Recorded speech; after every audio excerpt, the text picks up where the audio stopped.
কল্যাণী এক্সপ্রেসওয়ের বাবনপুরে দুটি গাড়ির মুখোমুখি সংঘর্ষে আহত 9 জন।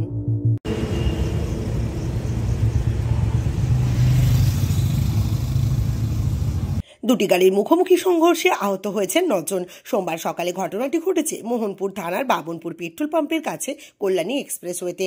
জানা গিয়েছে, কলকাতায় আম খালি করে একটি মিনি ট্রাক শান্তিপুরের দিকে যাচ্ছিল। উল্টো দিক থেকে একটি 4 চাকার গাড়ি এসে সজোরে পণ্যবাহী মিনি ট্রাকটিকে ধাক্কা মারে। গাড়ির ধাক্কায় মিনি ট্রাকটি উল্টে যায়।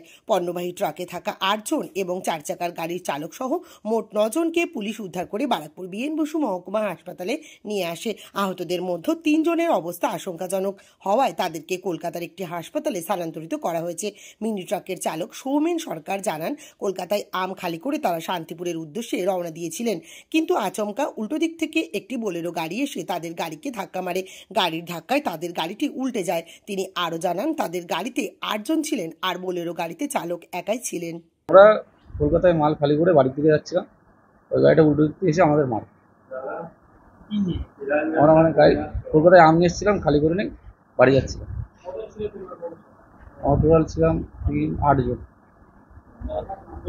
ওই গাড়িতে একাই ছিল, উনি এসে আমাদের মেরেছে সামনাসামনি। উনি আমার ফুট থেকে উনি রং রোড এসে আমাদের মেরেছে। ওটা বোলেরো গাড়ি ছিল আমাদের মালটানা 1100 না, সবাই 8 জন।